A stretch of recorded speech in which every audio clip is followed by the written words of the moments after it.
So we're going to talk about what equipment is needed for fashion photography. Okay.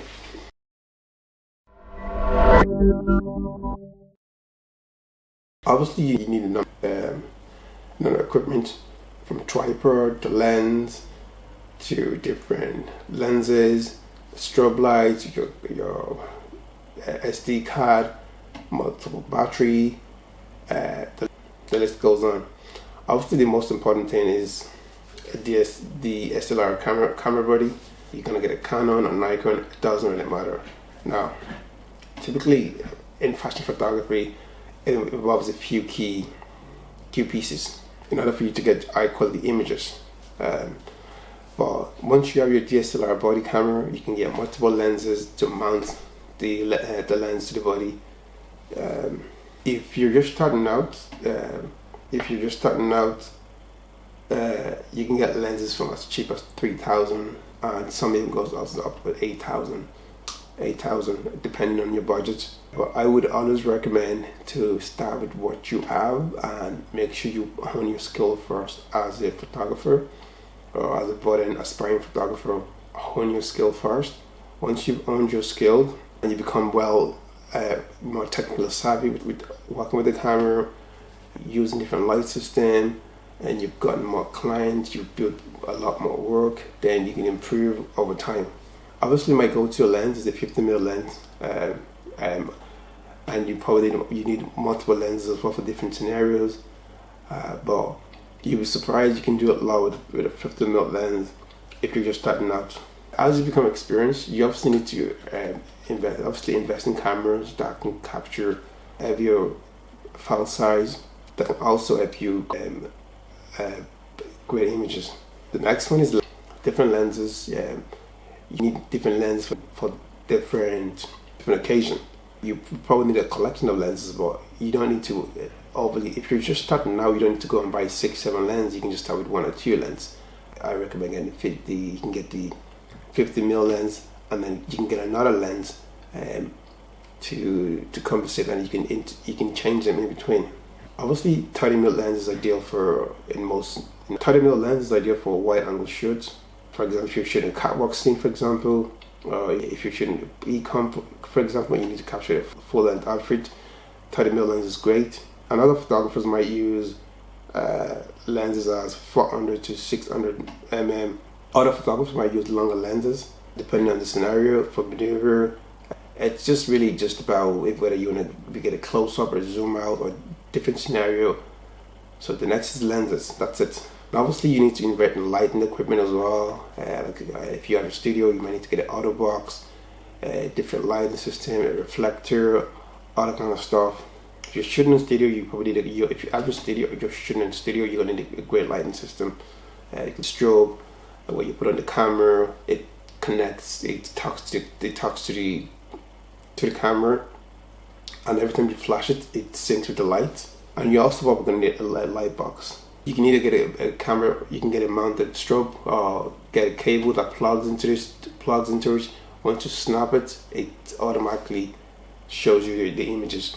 It automatically flashes with the other box, or the softbox rather. Obviously, post-production is another thing as well. So from licensing software, camera, Max, you'll have to invest in all those other kind of stuff. So post-production as well is another key thing that you need to invest in. After years of taking pictures, most photographer will either have a post-production person that edits all the pictures after working with a number of years, and you're gonna need to invest in hard drive as well. Some photographer might even have, if they're a big photographer, they might even have a server to store all the images, archive images. And if you want to consider printing your images, you might need to set up a workflow and maybe a printer as well. This is all relative to what you're. If you're just taking pictures for events or for e-com clients, none of this applies to you. Obviously, you want to know, why is photography equipment so expensive? Well, the main reason why photography equipment is expensive is mainly the material that it's made of.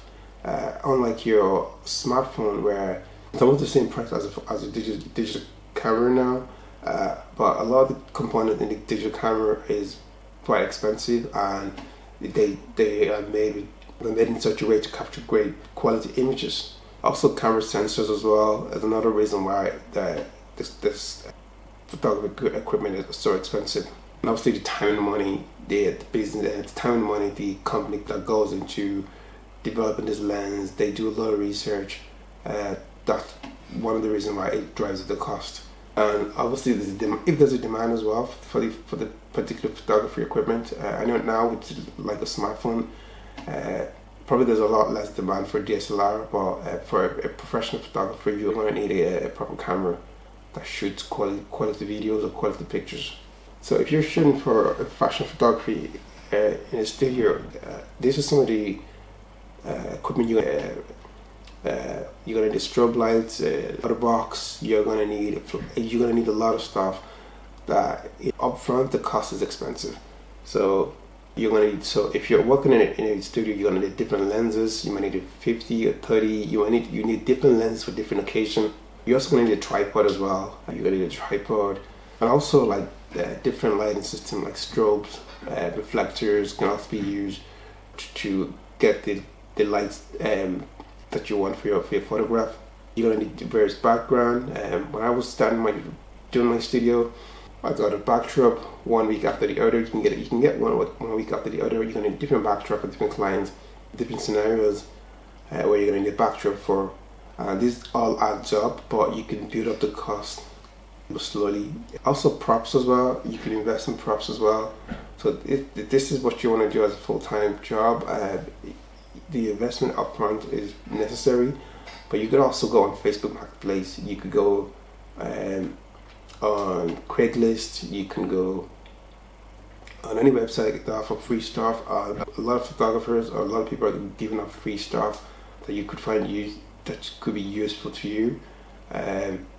You can go to garage sale as well if you want to get a tripod, for example. But if you're a pro photographer, just know you're gonna have to invest upfront. If you're shooting portrait, for example, you're gonna obviously you need a good camera, tripod, a reflector, flash. There's gonna be different number of equipment that you need. Obviously, if you're shooting wedding as well, if you're shooting for wedding as well, you're gonna need different lens. You get the gist as well, and obviously choosing your DSLR camera is one thing. You can try multiple. Some people for me, it doesn't really matter which brand it is. Some photographers prefer one brand over the other. But it's entirely basically you and what works for you the most. Obviously, when you're choosing your camera, think of your experience level. If you're a newbie, you might want to get a camera that's simple and then work your way up. But if you're a professional and you know everything how to operate the camera, then obviously you might want to get something more that matches your experience level. Overall, like the needs is just solely based on your experience and based on what